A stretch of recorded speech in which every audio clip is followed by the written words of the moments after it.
Mari sebelum kita belajar firman Tuhan, kita siapkan hati kita, biar hati kita menjadi tanah yang subur bagi firman Tuhan, sehingga firman-Nya boleh berakar, bertumbuh, dan berbuah dalam hidup kita. Haleluya.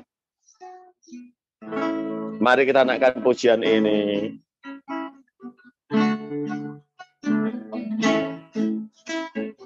Bapa, Kau setia. Bapa, Kau mulia. Tenanglah jiwaku, taman bersamamu. Katakan lebih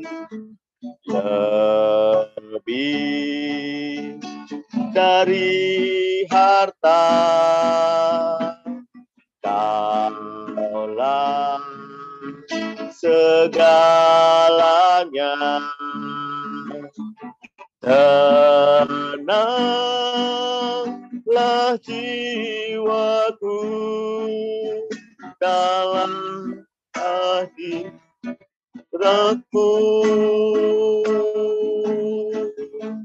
Kau tunjukkan kasih setiamu. Kau menyediakan yang ku perlu. Kau setia, Kau mulia, dulu, sekarang, dan selamanya. Kau tunjukkan kasih setiamu. Kau menyediakan yang ku perlu. Kau setia, Kau mulia, Bapa, Kau setia. Kita naikkan pujian ini dari awal. Bapa, Kau setia. Bapa,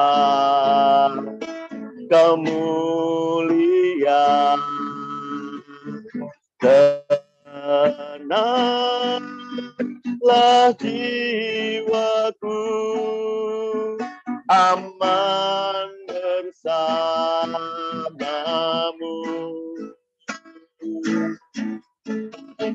Lebih dari harta, Kaulah segalanya. Tenanglah jiwaku dalam hadirat-Mu. Kau tunjukkan kasih setiamu. Kau menyediakan yang ku perlu. Kau setia, Kau mulia,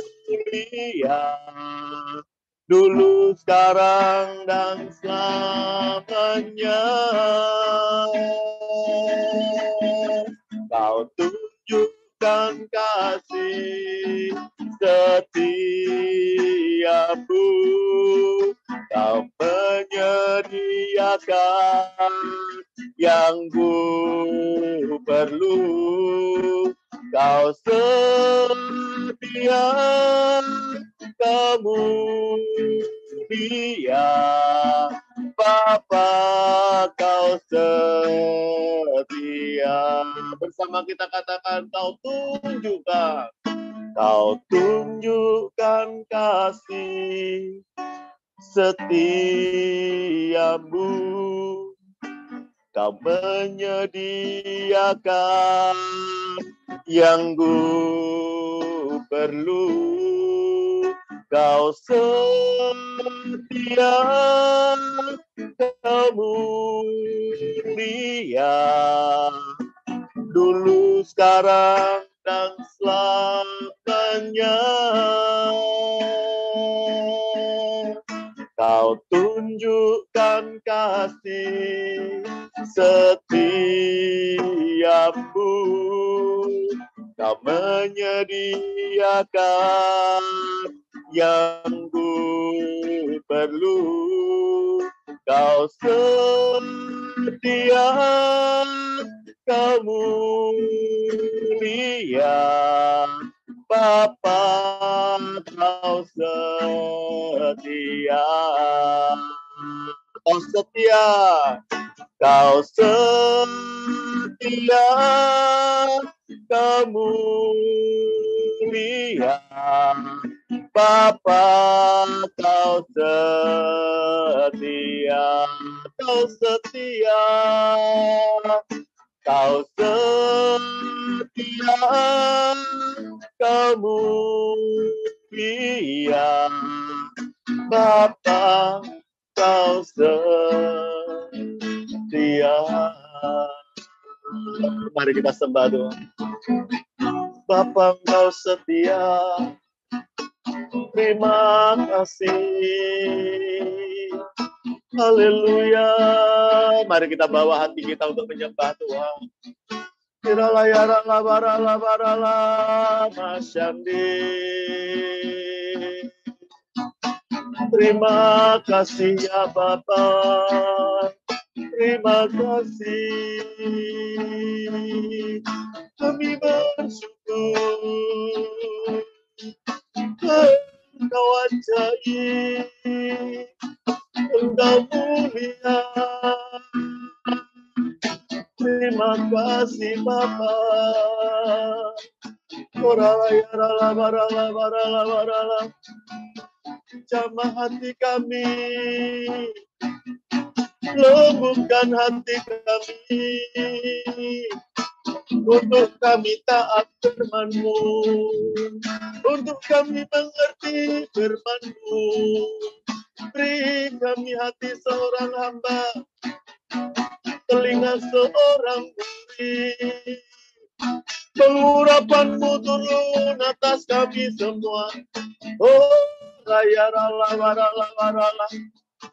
Shinaya rala barala barala barala barala. Engkau melihat siap hati kami, tidak Kau pandang hina. Hati yang sengsara, ya Tuhan. Shirala barala barala barala barala. Shirala barala barala barala barala. Shirala barala barala. Satu.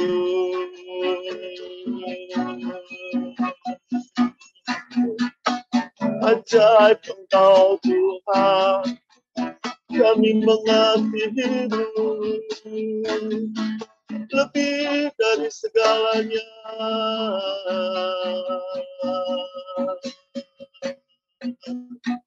Biar kami menjadi murid-murid-Mu, biar kami menjadi hamba-Mu seumur hidup kami.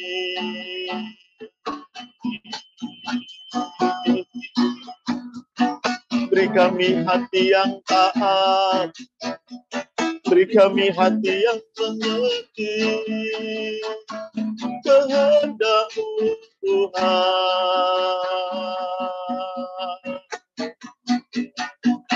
Shirala barala barala barala barala barala barala barala barala barala. Ini hidup kami Tuhan, kami bawa ke dalam tangan-Mu. Tuhan urapi setiap kami. Tuhan urapi setiap kami, supaya kami mengerti firman-Mu ya Bapa. Terima kasih Tuhan, terima kasih. Hadirat-Mu terus ada di tempat ini, ada di tengah-tengah kelas ini ya Tuhan, menjangkau setiap kami, melawat setiap kami. Terima kasih Bapak. Kami akan duduk diam untuk menyimak pelajaran hari ini. Terima kasih Tuhan, terima kasih. Pengurapan-Mu turun juga atas hamba-Mu, Pastor David Sang yang akan mengajar kami. Terima kasih Tuhan.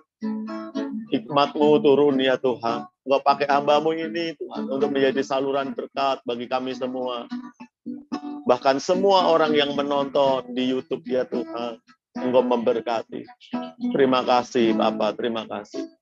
Saya persilahkan Pastor David Sang untuk berdoa. Tuhan Yesus, terpujilah nama-Mu, dikuduskanlah nama-Mu. Engkau adalah Allah yang beserta kami. Engkau Allah yang selalu menuntun hidup kami. Terima kasih Tuhan Yesus, kami ada karena Engkau selalu bersama kami. Kami tenang karena Engkau bersama kami. Hari Tuhan Yesus, kami ingin belajar bagaimana Engkau memberikan kami hikmat dalam menghadapi masalah kejahatan. Ajarilah kami agar dapat menghadapi masalah-masalah itu dengan baik. Masalah-masalah itu sesuai dengan kehendak-Mu ya Tuhan Yesus. Lepaskanlah kami daripada yang jahat, jauhkanlah kami daripada pencobaan, karena Engkaulah yang punya kerajaan, kuasa, dan kemuliaan sampai selama-lamanya. Amin. Saudara, hari ini kita sudah sampai pengkhotbah 8, jadi bagian terakhir dari bagian ketiga dari pengkhotbah, yaitu manfaat hikmat dalam menghadapi masalah kejahatan. Ya. Nah, ini adalah yang bagian terakhir dari seri ketiga, yaitu kita akan belajar 3 fungsi hikmat dalam menghadapi kejahatan karena 1, kekuasaan atau otoritas, 2, karena ketimpangan dalam kehidupan, dan yang ketiga adalah dalam misteri kehidupan. Saya mulai. Ketika Raja Salomo terus menyelidiki nilai hikmat, dia berhadapan langsung dengan masalah kejahatan di dunia. Masalah yang tidak dapat dihindari oleh orang yang berpikiran jujur sekalipun. Bukan ketidakpercayaan yang menciptakan masalah, tetapi iman. Jika tidak ada Tuhan, maka kita tidak memiliki siapapun untuk disalahkan kecuali diri kita sendiri atas apa yang terjadi di dunia. Tetapi jika kita percaya kepada Tuhan yang baik dan penuh kasih, kadang-kadang kita perlu menghadapi satu pertanyaan sulit. Mengapa jika ada Tuhan, mengapa begitu ada banyak penderitaan di dunia ini? Apakah Tuhan tahu tentang itu namun tidak peduli? Atau apakah dia tahu dan peduli tetapi tidak mempunyai kekuatan untuk melakukan sesuatu tentang hal itu? Jadi kadang-kadang kalau ada masalah kejahatan di dunia, kita mulai mempertanyakan Tuhan. Jadi apakah kalau ada Tuhan, mengapa banyak penderitaan? Apakah Tuhan tahu kita menderita? Dan apakah dia tahu tapi tidak peduli atau tidak memiliki kekuatan untuk melakukan sesuatu tentang kejahatan itu? Ya. Nah, beberapa orang merenungkan pertanyaan ini akhirnya menjadi agnostik atau jadi ateis. Ya, nggak ada Tuhan, ya kan? Kenapa kalau ada Tuhan, kenapa Tuhan mengizinkan kejahatan ini terjadi di dunia? Dia kan bisa aja melakukan sesuatu, ya.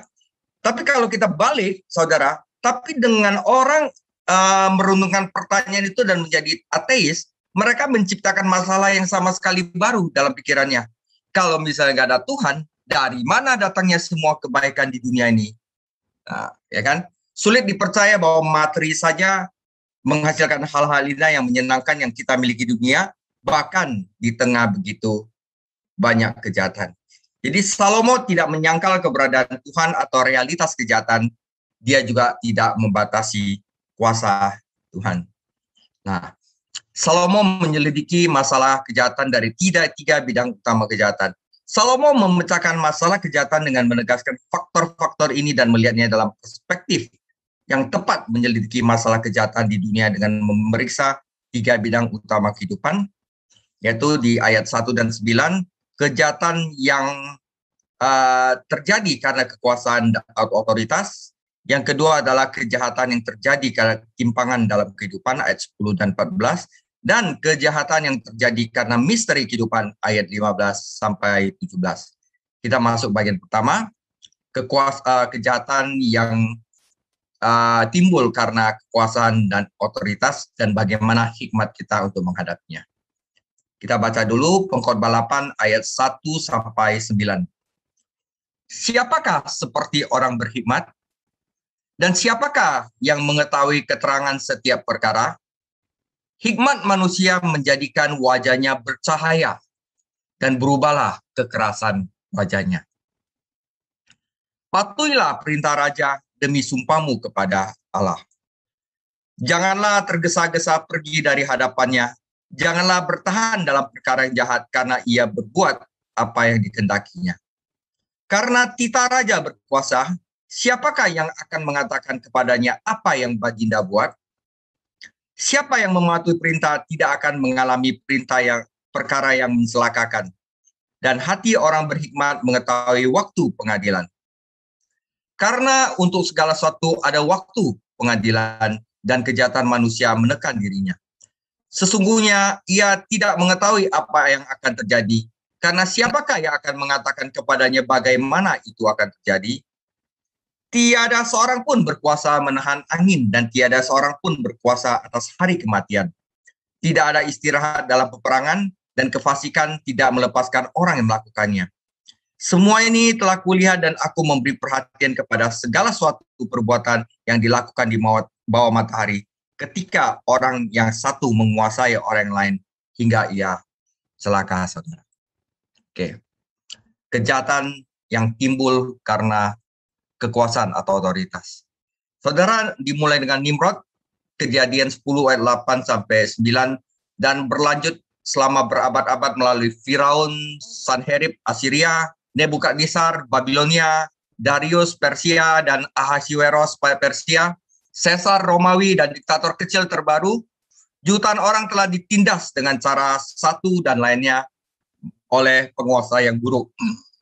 Orang Yahudi sering menderita di tangan penindas asing, dan Salomo sendiri bersalah karena menempatkan bangsanya di bawah beban belenggu yang berat. Perlu diingat bahwa penguasa timur pada masa itu memegang kendali hidup dan mati. Jadi dia mau orang ini mati ya mati, orang ini hidup ya hidup. Kekuasaan hidup dan mati di tangan mereka, dan mereka sering menggunakan kekuatan itu secara sembarangan. Mereka tidak dipilih oleh rakyat dan tidak bertanggung jawab kepada mereka. Beberapa pemerintah memerintah sebagai diktator yang baik hati, tetapi sebagian besar penguasa di timur kuno adalah lalim, yang tidak mengizinkan apapun yang menghalangi pemenuhan keinginan mereka. Jadi respon dalam menghadapi kejahatan, Raja Salomo menggambarkan seorang hamba di istana. Seorang hamba yang menjalankan perintah penguasa yang lalim. Hamba itu memiliki hikmat. Pada kenyataannya itu terlihat dari wajahnya. Wajahnya bersinar dan kekerasan di dalam wajahnya itu sudah tidak ada. Bagaimanakah jika raja memerintahkan hamba itu untuk melakukan sesuatu yang jahat, sesuatu yang tidak diinginkan oleh hamba itu? Apa yang harus dilakukan hamba itu? Nah, saudara, disinilah hikmat datang membantunya. Hikmat mengatakan kepadanya bahwa ada 4 kemungkinan pendekatan yang dapat dia lakukan untuk masalah ini. Jadi kalau misalnya seorang raja yang lalim memberikan suatu perintah untuk berbuat jahat, sedangkan hamba itu adalah hamba yang penuh hikmat, apa yang harus dilakukan oleh hamba itu? Hamba itu memiliki pilihan untuk, satu, saudara, tidak mematuhi. Yang kedua, saudara, melarikan diri. Yang ketiga adalah menentang perintah. Keempat adalah menjalankan hikmat dan berusaha untuk memahami waktu dan prosedur yang tepat. Saudara, yang pertama adalah tidak mematuhi. Nasihat Salomo adalah bukan tidak mematuhi. Nasihat Salomo adalah mematuhi perintah raja. Mengapa? Karena pertama-tama, hamba itu harus setia pada sumpah setia kepada raja dan kepada Tuhan, yang merupakan sumber dari semua otoritas di dunia. Raja otoritasnya diberikan oleh Allah. Bahkan gembala otoritasnya diberikan oleh Tuhan Yesus. Ya, semua otoritas yang ada di dunia ini itu diberikan oleh Allah. Jadi bukan dari kita yang hasilkan, saudara. Tidak mematuhi perintah berarti mengingkari janjinya kepada penguasa dan kepada Tuhan, dan itu memiliki konsekuensi yang serius. Kedua, perkataan raja akan memiliki kekuatan yang lebih besar daripada perkataan hambanya, dan pasti akan menang. Tidak ada yang dapat aman mempertanyakan keputusan penguasa karena raja tidak dapat melakukan kesalahan. Tanda kutip, saudara. Ketiga, hamba harus mematuhi perintah agar dia terhindar dari hukuman. Bagaimanapun, ketidaktaatnya dapat menyebabkan kematiannya. Oke? Satu hal yang pasti, saudara, suatu hari akan datang ketika kejahatan akan dihakimi, dan bahkan raja-raja tidak akan lolos. Tidak ada yang bisa mengendalikan angin dan mencegah hari kematiannya. Angin dan roh adalah kata yang sama dalam bahasa Ibrani, yaitu ruach. Kalau dalam bahasa Yunani adalah pneuma. Dan tidak ada yang bisa diberhentikan dari tentara saat perang sedang berlangsung. Demikian pula, tidak ada yang bisa menghentikan kerja hukum Tuhan yang tak terhindarkan. Apa yang ditabur orang, itu juga akan dituainya. Tapi bagaimana jika hamba itu tidak bisa mematuhi tuannya? Akhirnya kemudian hamba harus mempertimbangkan kemungkinan yang lain. Saudara, respon kedua adalah melarikan diri, saudara. Anda bisa melihat hamba itu meninggalkan kehadiran raja dengan jijik dan menyerahkan posisinya dengan pengadilan. Bahkan tindakan ini mungkin tidak aman, karena raja mungkin akan tersinggung dan menghukum orang tersebut. Tetapi lebih dari satu orang telah berhenti dari pekerjaan dan mengundurkan diri dari jabatannya untuk menjaga integritasnya. Mereka kehilangan pendapatannya, tetapi mereka mempertahankan karakternya. Respon ketiga adalah menentang perintah. Jangan bertahan dalam perkara jahat dapat berarti jangan mempromosikan rencana raja. Hamba itu bergegas dari hadapan raja, mencari orang yang menentang rencana raja, dan bersama mereka mulai merencanakan melawan raja.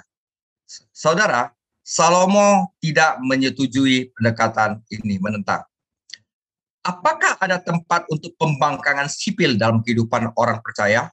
Apakah warga negara yang taat hukum memiliki hak untuk menolak otoritas ketika mereka merasa hukum tidak adil? Apakah dia benar? Dalam hal hati nurani dan hukum, orang-orang percaya yang setia cukup setuju dengan Petrus. Kita harus menurut pada Tuhan daripada manusia. Tahanan dan martir Kristen selama berabad-abad bersaksi tentang keberanian hati nurani dan pentingnya membela apa yang benar. Itu tidak berarti kita dapat melawan hukum pada setiap masalah kecil yang mengganggu kita. Tetapi hal itu berarti kita memiliki kewajiban untuk mematuhi hati nurani kita. Bagaimana kita bisa mengungkapkan ketidaksetujuan kita dengan otoritas menuntut hikmat dan kasih karunia? Disinilah kemungkinan keempat masuk. Saudara, saya beri contoh waktu saya pergi ke Makassar, ada satu hotel yang minta saya untuk bagaimana, dia bilang saya pajak ini saya bisa nggak bayar, saya punya kekuasaan. Saat itu, saya tidak menentang dulu, saudara. Kalau saya menentang, dia akan tidak suka sama saya, dan saya kehilangan waktu untuk mengajari dia, untuk memberikan tahu dia bahwa sebenarnya membayar pajak itu lebih untung daripada tidak membayar pajak, karena ketenangan yang kita dapat dari membayar pajak. Dan saya bilang membayar pajak itu sebenarnya kita nggak rugi gitu. Nah, tapi saya harus buktikan dulu gitu, saudara. Akhirnya pertama saya turutin dia dulu. Tapi setelah lama-lama kemudian saya berhasil untuk membuktikan dia bahwa Pak, kalau Bapak bayar pajak, begini Pak. Kalau tidak bayar pajak, begini resikonya. Dan di situ saya berhasil membuktikan bahwa bayar pajak itu lebih menguntungkan dari bayar pajak. Akhirnya menuntun dia kepada hal yang benar. Nah, itu perlu berhikmat dalam bertindak, saudara. Ya, hamba yang bijak memahami bahwa waktu dan prosedur harus dipertimbangkan dalam segala hal yang kita lakukan, karena diperlukan hikmat untuk mengetahui prosedur yang tepat dan waktu yang tepat. Orang-orang impulsif yang bereaksi berlebihan mungkin hanya membuat masalah menjadi lebih buruk. Pak, saya itu orang benar, nggak ada yang namanya tidak bayar pajak. Bapak, saya nggak mau bergaul lagi, Bapak. Nah, itu impulsif, saudara. Ya kan? Hikmat membantu kita memahami orang dan situasi untuk mencari tahu hal yang benar untuk dilakukan pada waktu yang tepat. hati yang bijak akan mengetahui waktu dan prosedur yang tepat. Jadi ini di sini saya memberikan contoh hikmat dalam bertindak, beberapa karakter-karakter dari Alkitab. Ini diilustrasikan dengan indah dalam kehidupan beberapa orang percaya Perjanjian Lama. Pertama, Yusuf, saudara. Yusuf tidak secara impulsif mengungkapkan kepada saudara-saudaranya siapa dia, karena dia ingin memastikan bahwa hati mereka benar dengan ayah dan Tuhan mereka. Begitu dia mendengar mereka mengaku dosa mereka, Yusuf tahu itu adalah waktu yang tepat untuk mengidentifikasi dirinya sendiri. Penanganannya atas masalah sensitif ini merupakan mahakarya hikmat. Kejadian 43 sampai 45. Contoh kedua adalah Nehemia. Nehemia dibebani untuk membangun kembali tembok Yerusalem, tetapi dia tidak yakin raja akan melepaskannya tugas untuk itu. Dia menunggu dan mengawasi dan berdoa, mengetahui bahwa suatu hari Tuhan akan membukakan jalan baginya. Ketika waktu yang tepat tiba, Nehemia sudah siap dan raja mengabulkan permintaannya. Akhirnya, Nehemia tahu bagaimana membedakan waktu dan prosedur. Contoh ketiga, Daniel, seorang tawanan perang di negeri non-Yahudi. Daniel menolak untuk makan makanan najis yang disajikan di hadapannya. Tetapi dia tidak membuat keributan soal itu. Wah, saya orang Yahudi, najis ini, saya nggak makan. Dia nggak bilang gitu. Sebaliknya, dia menerapkan kelembutan dan kebijaksanaan dengan menyarankan agar para penjaga mengizinkan orang Yahudi untuk bereksperimen dengan pola makan yang berbeda. Rencananya berhasil, dan Daniel dan teman-temannya tidak hanya menjaga kebersihan diri mereka secara seremonial Yahudi, tetapi mereka juga dipromosikan di istana raja. Contoh berhikmat dalam bertindak adalah rasul-rasul Kristus. Para rasul memperlihatkan ketajaman rohani ketika mereka ditangkap dan dianiaya. Mereka menunjukkan rasa hormat kepada orang-orang yang berwenang, meskipun para pemimpin agama berprasangka buruk dan bertindak ilegal. Para rasul bahkan rela menderita karena iman mereka dan Tuhan menghormati mereka. Saudara, tidak mudah menjadi orang Kristen yang konsisten di dunia yang rumit dan jahat ini. Tetapi kita dapat meminta hikmat Allah dan menerimanya dengan iman. Yakobus 1 ayat 5, siapakah yang kurang berhikmat? Mintalah kepada Allah. Itu bagian pertama adalah hikmat yang diperlukan untuk menghadapi kejahatan. Sekarang adalah hikmat yang diperlukan untuk menghadapi ketimpangan dalam kehidupan. Sampai ayat 14, saudara. Aku melihat juga orang-orang fasik yang akan dikuburkan boleh masuk. Sedangkan orang-orang yang berlaku benar harus pergi dari tempat yang kudus dan dilupakan dalam kota. Ini pun sia-sia. Oleh karena hukuman terhadap perbuatan jahat tidak segera dilaksanakan, maka hati manusia penuh niat untuk berbuat jahat. Walaupun orang yang berdosa dan berbuat jahat 100 kali hidup lebih lama, namun aku tahu bahwa orang yang takut akan Allah akan beroleh kebahagiaan, sebab mereka takut akan hadiratnya. Tetapi orang yang fasik tidak akan beroleh kebahagiaan, dan seperti bayang-bayang ia tidak akan umur panjang, karena ia tidak takut terhadap hadirat Allah. Ada suatu kesia-siaan yang terjadi di atas bumi. Ada orang-orang benar yang menerima ganjaran yang layak untuk perbuatan orang fasik. Ada orang-orang fasik yang menerima pahala yang layak untuk perbuatan orang-orang benar. Aku berkata, ini pun sia-sia. Saudara, kejahatan yang timbul karena ketidakadilan. Salomo meringkas keprihatinannya dalam ayat 14. Orang yang benar mendapatkan apa yang layak diterima orang fasik, dan orang jahat menerima apa yang pantas diterima orang benar. Terlepas dari hukum yang baik dan orang-orang baik yang berusaha untuk menegakkannya, ada lebih banyak ketidakadilan di dunia ini daripada yang ingin kita akui. Dalam ayat 10, Salomo melaporkan pemakaman yang dia hadiri. Seorang pria yang sering mengunjungi bait suci atau tempat kudus dan telah menerima banyak pujian dari orang-orang, tetapi dia tidak menjalani kehidupan yang saleh. Namun ia diberi pemakaman yang luar biasa, sementara orang-orang benar saleh diabaikan dan dilupakan. Ketika dia merenungkan masalah ini, Salomo menyadari bahwa orang yang meninggal itu melanjutkan dosanya karena dia pikir dia akan lolos. Tuhan memang panjang sabar terhadap orang berdosa dan tidak selalu menghakimi dosa dengan segera. Namun, belas kasihan Tuhan tidak boleh digunakan sebagai alasan untuk pemberontakan manusia. Pengkhotbah menyimpulkan bahwa orang fasik pada akhirnya akan dihakimi dan orang benar akan diberi pahala. Jadi, lebih baik takut akan Tuhan dan hidup saleh. Walaupun kita melihat bahwa orang saleh menderita dan orang fasik itu kadang-kadang berbahagia. Orang fasik mungkin hidup lebih lama daripada orang saleh, tetapi dia mungkin lolos dari dosa demi dosa. Tetapi yang pasti, pada hari penghakiman yang akan datang, orang jahat tidak akan lolos. Jadi, Salomo menyarankan, walaupun di dunia ini banyak ketimpangan akan kehidupan, kadang-kadang dilihat orang jahat itu dapat pahala, orang jahat itu sepertinya bahagia, tapi tetap aja kita harus hidup saleh. Karena tidak ada kejahatan yang tidak akan diadili oleh Tuhan nanti. Jadi tidak peduli berapa lama atau penuh kehidupan orang jahat itu tampaknya, itu hanya diperpanjang seperti bayangan dan tidak memiliki substansi. Nyatanya bayangan bertambah panjang saat matahari terbenam. Bagaimana seharusnya orang bijak menanggapi ketidakadilan di dunia ini? Tentu kita harus melakukan sesuatu yang kita bisa untuk mendorong pengesahan hukum yang baik dan penegakannya oleh orang-orang yang cakap. Tetapi ini pun tidak sepenuhnya menyelesaikan masalah. Sampai kapan ketidakadilan ini akan berakhir? Sampai Yesus Kristus mendirikan kerajaannya yang benar. Ya, sampai dia datang, sampai Tuhan Yesus datang ke dunia yang kedua kali, maka tidak akan selalu ada ketidakadilan di dunia ini.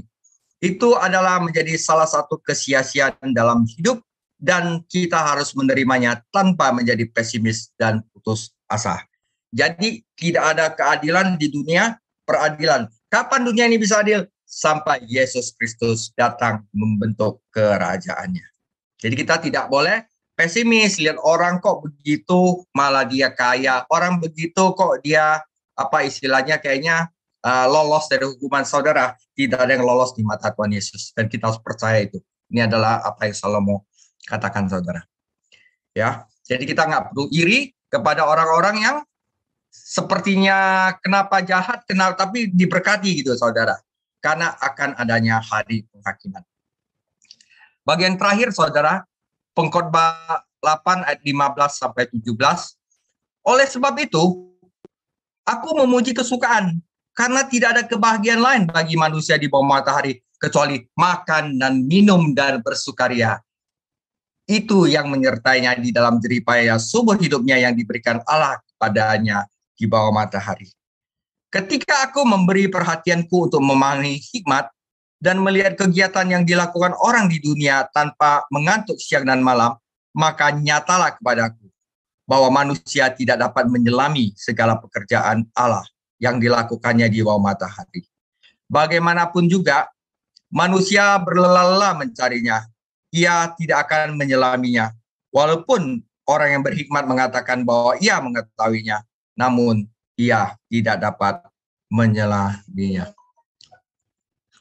Saudara, kekecewaan yang timbul karena misteri kehidupan. Orang yang tahu segalanya atau yang mengira dia tahu segalanya ditakdirkan untuk kecewa di dunia ini.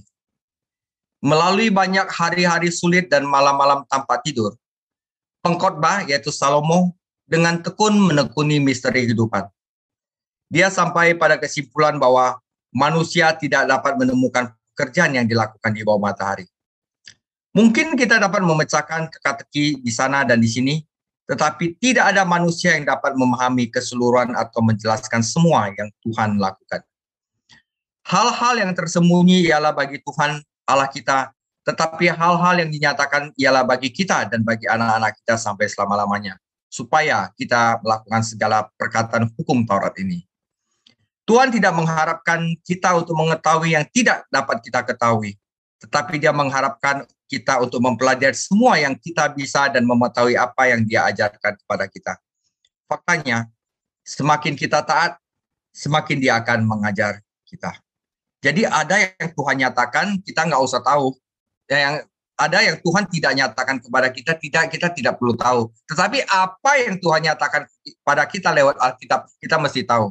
Ya, barang siapa mau melakukan kehendak-Nya, ia akan tahu entah ajaranku ini berasal dari Allah, entah aku berkata-kata dari diriku sendiri. Saudara, kali ini singkat, penutup dan kesimpulan. Pengakuan ketidaktahuan adalah langkah pertama menuju pengetahuan dan hikmat sejati. Jadi kalau kita mengaku bahwa kita nggak ngerti apa-apa, itu adalah langkah pertama untuk mencapai pengetahuan dan hikmat sejati. Dan jika seorang berpikir bahwa dia mengetahui sesuatu, sebenarnya dia tidak tahu apa-apa, sebagaimana yang seharusnya diketahui. Jadi hikmat yang paling tinggi adalah I know nothing. Hikmat yang tertinggi adalah saya tidak tahu apa-apa, saudara. Ya, semakin orang tahu apa-apa, semakin dia akan berbicara bahwa dia tidak tahu apa-apa. Jadi orang yang ingin mempelajari kebenaran Tuhan, orang yang ingin mempelajari firman Tuhan, hikmat Tuhan, harus memiliki kejujuran dan kerendahan hati. Ini adalah kuncinya. Raja menyimpulkan bahwa hikmat penting bagi orang yang ingin mendapatkan hasil maksimal dalam hidup. Meskipun hikmat tidak dapat menjelaskan setiap misteri dan memecahkan setiap masalah, hikmat dapat membantu melatih ketajaman dalam keputusan kita. Dan orang bijak tahu apa yang harus dilakukan pada waktu yang tepat. Jadi pelajaran dari Pengkhotbah 7 dan 8, belajarlah hikmat dengan merenungkan firman Tuhan setiap saat. Ya, jadi hikmat itu asalnya dari firman Tuhan, pengetahuan asalnya dari firman Tuhan juga. Maka saudara akan lebih mudah menghadapi kehidupan ini dan merespon terhadap masalah kejahatan di dunia. Jadi demikian saudara sharing singkat ini. Nah, kita tinggal 4 lagi dari pengkhotbah, yaitu pengkhotbah 9, 10, 11, 12. 9 dan 10 akan berbicara tentang sesuatu yang tidak baik. Yang pertama adalah menghadapi musuh terakhir manusia, yaitu kematian, saudara. Jadi minggu depan kita akan bahas mengenai kematian, saudara. Jadi topik ini adalah 1, kematian tidak dapat dihindari, 2, kehidupan tidak dapat diprediksi. Setelah kematian, kita akan belajar tentang kebodohan, hindari bau busuk, yaitu kebodohan.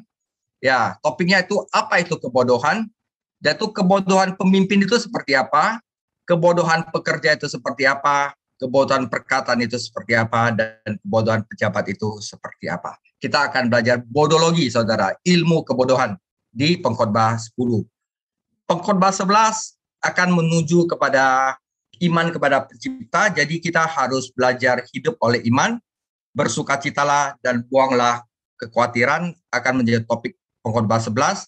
Dan terakhir kita tutup di akhir November, yaitu 24 November 2021, Pengkhotbah 12, yaitu ingatlah akan Penciptamu. Di dalamnya adalah carilah dahulu kerajaan Allah, Salomo sebagai guru, pedoman kita adalah Alkitab, dan 3 kewajiban dari manusia. Jadi demikian firman Tuhan, Tuhan Yesus memberkati. Haleluya, haleluya. Terima kasih Pastor David Chang buat paparan pengajarannya malam hari ini. Hari ini kita belajar sesuatu yang luar biasa, yang nggak mudah, tetapi kita harus bisa lakukan, yaitu kita harus merasa bodoh. Biasanya orang lebih senang merasa pinter, ya, karena mau dianggap, mau dihormati, nggak mau disanjung gitu ya. Tetapi justru hikmat Tuhan malam hari ini mengajarkan kita untuk kita bertambah-tambah hikmat kita. Kita harus yang pertama adalah harus merasa bodoh, merasa nggak tahu. Waktu orang nggak bodoh, merasa nggak tahu, maka dia akan mencari tahu. Nah, ini luar biasa. Waktu kita mencari tahu, kita bertanya pada Tuhan, maka kita mendapat hikmat. Haleluya. Saya jadi ingat ilustrasi ya. Bagaimana memasukkan gajah ke dalam kulkas? Memasukkan gajah ke dalam kulkas bagaimana? Buka kulkasnya, masukin gajahnya, tutup pintu. Tuh, gajahnya di dalam. Bagaimana memasukkan sapi di dalam kulkas? Buka kulkasnya, keluarin gajahnya, masukin sapinya. Karena nggak muat kalau dua-duanya dimasukin. Jadi intinya adalah kalau kita mau belajar, mau punya hikmat adalah keluarkan dulu apa yang di dalam kita. Ya, yaitu merasa bodoh. Dan yang luar biasa, hari ini kita juga belajar tentang kejahatan ya karena kekuatan. Ya, haleluya. Bagaimana penyelesaiannya? Wah, kita berhikmat aja, kita hati-hati. Kayak kisah Rasul, murid-murid Yesus, bukan berarti kita menentang Tuhan, tetapi kita bisa hidup di tengah-tengah dengan damai. Karena hikmat, maka kita hikmat itu menyelamatkan kita. Ingat, Tuhan Yesus mengutus kita seperti apa? Seperti domba di tengah-tengah serigala. Nah, kalau dombanya itu teriak-teriak, mbak terus malah dimakan, ya kan? Sebab itu dombanya perlu berhikmat supaya nggak dimakan sama serigala. Haleluya. Kemudian biasanya orang juga kejahatan yang timbul karena ketidakadilan. Ya, itu juga biasanya gitu ya. Pasti kita pengennya balas dendam. Kalau bisa saya santet tuh orang gitu ya kan. Kalau saya jadi Tuhan, saya sambar petir tuh orang gitu ya. Kalau bisa gue pites tuh orang gitu ya. Dan kita bayangkan kalau kita masih seperti itu artinya kita belum seperti Tuhan. Karena kalau Tuhan itu bisa mengasihi orang yang berdosa dan juga bisa mengasihi orang yang benar. Ini luar biasa. Kadang kita seringkali benci sama orang dosa. Kalau bisa itu orang dosa masukin sekarang juga ke neraka gitu. Seluruh Tanah Abang orang benar saja gitu ya. Tetapi Tuhan nggak gitu loh. Tuhan itu bisa mengasihi orang berdosa. Ini hebat sekali. Ini bahasa Jermannya kita kalau mau jadi kayak Tuhan itu bisa keksim. Nah, keksim artinya apa, Tante Pocu? Tolong terjemahkan. Hah? Kesel. Sampai kesel kita.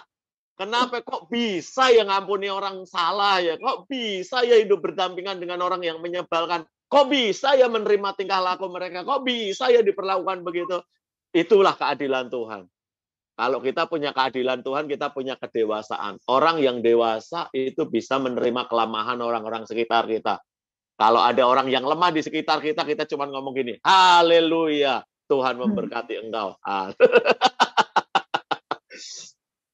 Malam hari ini ada yang kesel sama orang-orang di sekitarnya? Haleluya, biasanya gembalaku udah lolos ya, sama anggotaku udah bisa terima semuanya.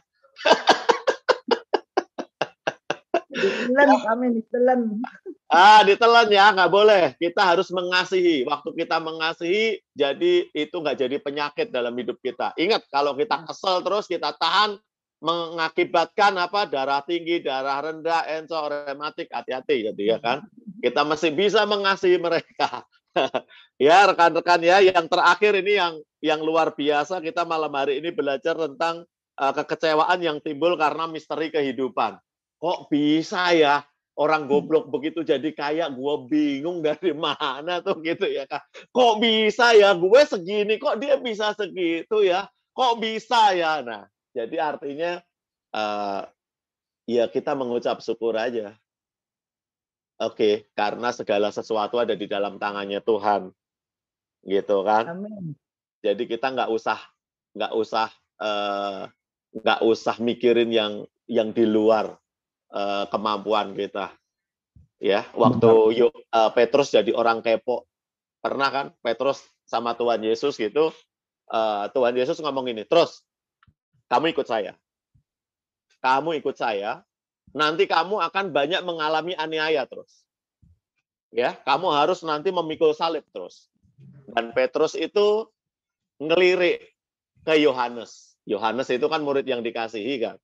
Petrus itu ngelirik ke Yohanes, kemudian Petrus ngomong gini, Tuhan, kalau orang ini nanti apa yang terjadi sama dia? Aku tahu Tuhan, engkau mengasihi dia. Apa yang terjadi dengan dia? Tuhan ngomong gini, Petrus, jangan kepo. Urusin urusanmu. Masalah dia, kalau saya biarkan dia hidup sampai selama-lamanya, itu bukan urusan kamu. Yang penting kamu dengerin suara saya, ikutin saja. Nah, kita sama Tuhan itu disuruh begitu. Yang penting dalam hidup ini dengerin aja suara Tuhan. Tuhan kasih kita tugas apa, lakukan aja sebaik-baiknya. Nanti waktu kita ketemu Tuhan, mahkota kita berlian semua. Haleluya. Mungkin ada pertanyaan, saya persilakan. Haleluya, haleluya. Rekan-rekan kalau mau tanya tinggal dinyalain aja, langsung tanya, nggak apa-apa, namanya juga kelas. Semua pertanyaan itu kita anggap pertanyaan yang bagus, nggak ada pertanyaan yang nggak bagus. Jadi saya persilakan. Mau tanya Pak Min. Silakan. Kalau ini lagi bertanya apapun boleh ya? Kalau misalkan boleh. Tapi kalau bisa yang ada sangkut pautnya sama pelajarannya, kalau bisa. Iya, ada sangkut pautnya. Cuman mungkin agak gimana ya, susah jawabnya sih sebenarnya. Oh, nggak apa-apa. Nanti kita doakan bersama kalau nggak tahu jawabannya. Kan tadi diajarin soal otoritas ya kan, terhadap pemerintah. Nah, kalau misalkan ada kita nih, misal ini contoh keseharian ya. Kita susah banget itu untuk dapat SIM. Saya sendiri pernah tes tertulisnya lolos langsung. Tapi tes prakteknya sampai 5 kali pertemuan nggak lolos. Akhirnya saya udah selesai deh. Saya nggak mau lagi kan coba tes gitu. Terus akhirnya ada yang pernah nyeletuk, kamu ngapain tes-tesan, langsung aja tembak katanya, tembak aja SIM-nya, langsung beres. Nah, itu dari segi kita orang percaya kan kayak gitu, itu melihat hal seperti itu kayak gimana? Maksudnya kita menghormati otoritas gitu kan, ngikutin aja apa yang mereka mau gitu kan. Tapi dalam prakteknya itu kan otoritas kita sendiri nggak semuanya benar ya, jujur aja nggak semuanya benar. Nah, otoritas yang tidak benar itu kan tadi dikatakan kita harus punya hikmat dari Tuhan. Nah, ini udah jelas-jelas tidak benar dan merugikan kita dan mengganggu aktivitas kita, membuat kita lebih lama gitu ya untuk punya license ya. Itu kita harus tetap mematuhi otoritas atau kita ikut jalan samping aja biar kita cepat beres gitu. Nah, kalau melihat dari firman Tuhan kayak gimana tuh kalau kondisinya seperti itu? Pak David atau Pak Min atau siapapun boleh bantu jawab. Ya, saya persilahkan Pak David. Pogok aja polisinya itu biar dapat cepat, itu yang benar. Jadi boleh ya? Boleh. Pogok aja. Boleh. Jadi menyogok itu boleh, itu seperti itu. Maksudnya kalau misal segala sesuatu kita dipersulit dan hanya dengan cara itu kita bisa dapatkan sesuatu yang berguna, mungkin nanti untuk pelayanan, untuk apa sih mau dipergunakan. Ya, sogo aja saya bilang sih. Sorry ya, teman-teman, mungkin Anda teman-teman kaget mendengar pernyataan saya, sogo aja ya. Iya, makanya saya tanya pertanyaan ini lumayan gimana gitu. Sogo aja Pak, sogok aja. Tuh, udah kalau Lausok bilang sogok, sogok. Setuju. Jadi itu, saudara, jangan terlalu saleh. Mengapa engkau mau mati? Jangan terlalu fasik, karena kamu mau mati sebelum waktumu gitu. Ya, biarlah engkau tulus seperti merpati dan cerdik seperti king cobra. Ya. Yang penting lancar. Iya. Jadi jelas Mei ya. Jadi ya gini, jangan tulus aja, cerdik juga nih ya kan. Jangan lurus-lurus aja Pak Min ya. Ya, jangan kau terlalu saleh. Sebenarnya tadi Pak David Chang bagus sekali. Jangan kau terlalu saleh. Mengapa engkau mau mati sebelum waktunya gitu. Min, mungkin saya tambahkan, saya kasih contoh ya. Kalau saya bikin SIM untuk keperluan saya mendingan sogok. Tetapi kalau misalnya saya ngajar, saya mau digebukin atas nama Tuhan Yesus, saya mendingan digebukin. Nah, gitu. Dua hal yang berbeda gitu. Oke, apakah ada pertanyaan? Selanjutnya mungkin ayo terus silakan Pak David Chang kalau masih mau menjelaskan lagi. Cukup saya. Oke, rekan-rekan ada tanggapan yang lain atau setuju? Kalau setuju kita ketok palu nih. Oke, berarti Setuju. semuanya oke ya, semuanya setuju dan memang sih gitu ya. Janganlah kita terlalu saleh. Oke. Jadi luar biasa kita punya kelas ini juga nggak gini ya, nggak apa namanya nggak menyesatkan kita nggak ya. Tapi itu hikmat. Ya. Itu hikmat seperti itu. Jadi polisinya juga enak, kita juga enak. Gitu, Mei juga bisa punya mana-mana kan, jadi nggak ditangkap polisi. Ya itu luar biasa. Memang ini titik kritis. Kadang merasa berdosa apa ya jangan sih, gitu ya. Karena memang keadaannya seperti itu. Jadi kita juga harus oke, gitu kan, mainkan gitu. Tetapi kalau masalah ayo baca syahadat, nah itu tadi Pak David bilang sampai digebukin juga nggak mau dia suruh baca syahadat. Ya. Gitu kan. Jadi seperti itu. Jadi prinsip yang berbeda. Oke, mungkin ada pertanyaan yang lain lagi. Ini kayak kok Aan sukacita sekali malam hari ini. Siap memberi pencerahan apa lagi? Ya dong, kalau ada jalan pintas, cepat dan lancar, ngapain susah-susahin sendiri? Aduh. aku paling setuju. Yang penting lancar dan cepat ya kan, sama-sama enak itu. Oke. Pak Victor bagaimana? Ya? Pak Victor ada tanggapan nih, Pak Victor. Luar biasa nih Pak Victor nih ya. Saya menanggapinya dari jawaban dari Pak David Chang. Iya. Antara iya dan tidak, Pak. Iya, gimana? Iyanya ya seperti yang kawan barusan katakan, bahwa kita mau ngapain repot-repot kalau bisa cepat. Iya. Nah, tidaknya itu kita harus cari tahu kenapa kita sampai berkali-kali ditolak.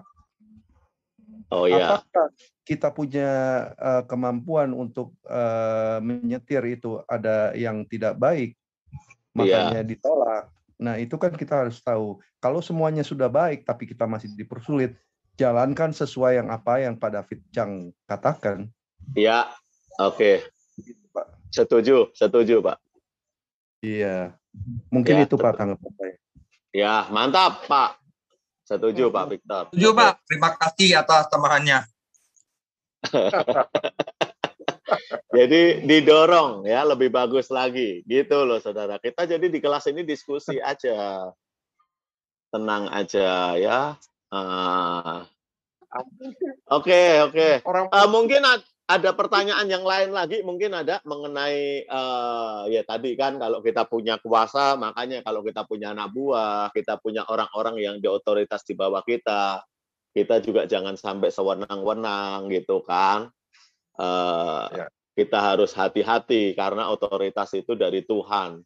Ya, kalau bisa semua otoritas yang ada dalam hidup kita, Tuhan berikan dalam hidup kita, itu menjadi berkat, menyejukkan, melindungi ya kepada orang-orang yang memang terpengaruh sama otoritas kita. Itu juga penting ya. Luar biasa. Ada mungkin pertanyaan tentang hal yang lain? Nggak ada? Kalau ada bisa langsung pencet aja, nanti kita diskusikan lagi. Kalau nggak ada, kita akhiri ya, udah malam ya. Ya. Haleluya, kita akhiri ya. Ikhlas ya semuanya ya. Ikhlas Pak, sah Pak. Oh udah sah ya, ikhlas. Oke, kita tutup kelas hari ini. Ketok palu. Puji Tuhan. Haleluya. Yuk kita naikkan pujian ini yuk. Ku tak membawa apapun juga saat ku datang ke dunia. Ku tinggal semua pada akhirnya saat ku kembali ke surga. Ku tak membawa ku tak membawa apapun juga. Saat ku datang ke dunia, ku tinggal semua. Pada akhirnya, saat ku kembali ke surga, inilah yang ku punya, hati sebagai hamba yang mau taat dan setia padamu Bapa, kemanapun ku bawa, hati yang menyembah dalam roh dan kebenaran sampai selamanya. Ku tak membawa apapun juga, saat ku datang ke dunia, ku tinggal semua.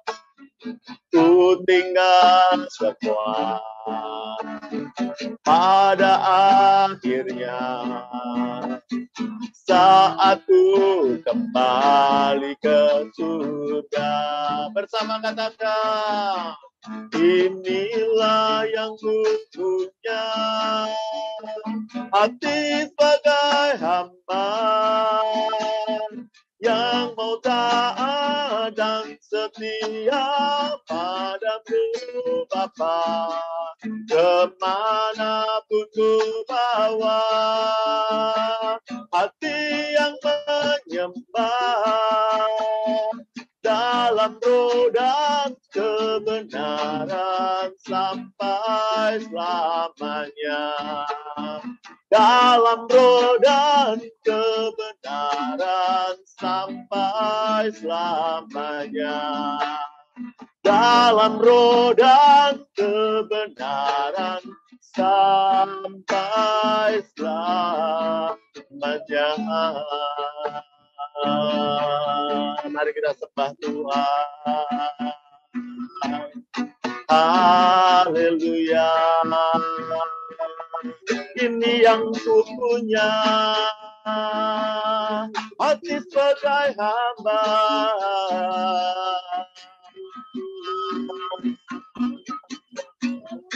Shirala yarala parala pasyarala pasyantu. Haleluya.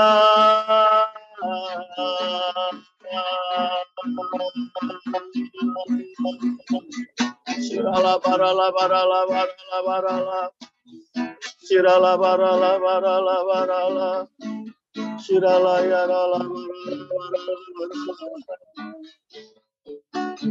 Bapak, terima kasih malam hari ini Tuhan boleh kumpulkan kami dalam Zoom ini untuk kami belajar bersama-sama mendalami firman-Mu ya Bapak. Terima kasih di waktu seperti ini kami punya kesempatan. Tuhan tarik kami, Tuhan beri kami kerinduan untuk kami belajar firman-Mu. Karena kami tahu Tuhan, firman-Mu adalah terang bagi jalan kami dan pelita bagi kaki kami. Kami berjalan di dunia yang gelap ini. Kami butuh firman-Mu menyinari kami ya Tuhan. Terima kasih, terima kasih. Dan malam hari ini, Tuhan, biar kami boleh sadar dan kami terus hidup dalam kerendahan hati. Kami boleh terus merasa bodoh ya Tuhan, merasa bodoh. Kami butuh hikmat, kami butuh pengertian dari Tuhan, kami butuh pimpinan Tuhan. Banyak yang kami nggak tahu Tuhan, banyak yang kami belum mengerti. Sebab itu Roh Kudus, tuntun tangan setiap kami, setiap langkah kami. Jangan lepaskan kami. tuntun kami.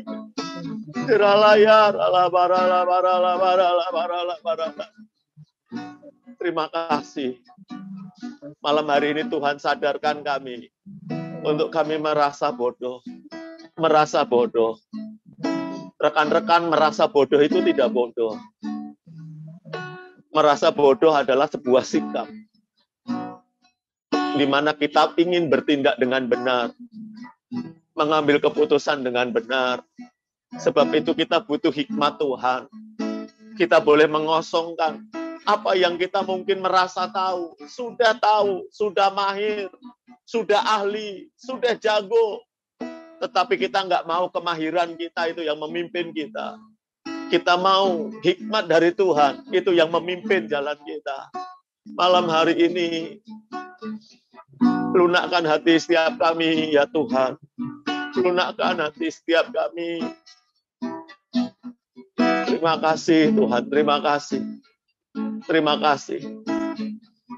Kami yang melayani Tuhan, kami yang bekerja, kami yang berusaha, apapun profesi kami, Tuhan memberi kami hikmat hari ini. Tuhan memberi kami hikmat.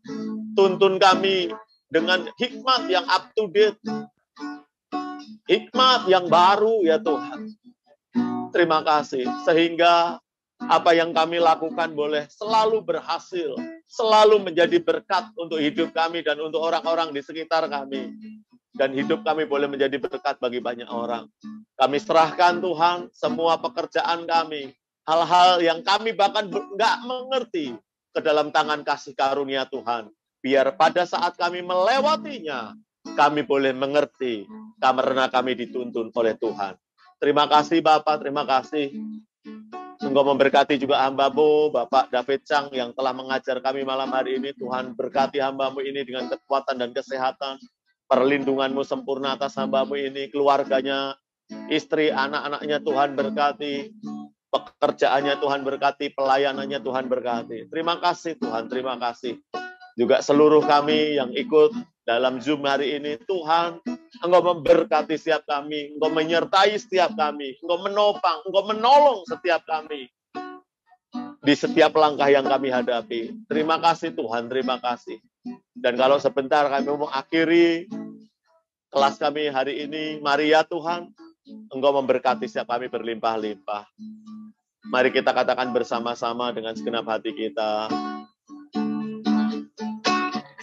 Aku percaya berkat-Mu atasku melimpah. Katakan kebajikan, kemurahan selalu mengikutiku. Ku puji, ku sembah Kau Tuhan, aku percaya. Aku percaya berkat-Mu atasku melimpah. Kebajikan, kemurahan selalu mengikutiku. Ku puji, ku sembah Kau Tuhan. Katakan kebajikan, kemurahan selalu mengikutiku. Ku puji, ku sembah Kau Tuhan. Ku puji, ku sembah Kau Yesus. Mari kita beri kemuliaan untuk Tuhan Yesus, Allah yang dahsyat, Allah yang luar biasa.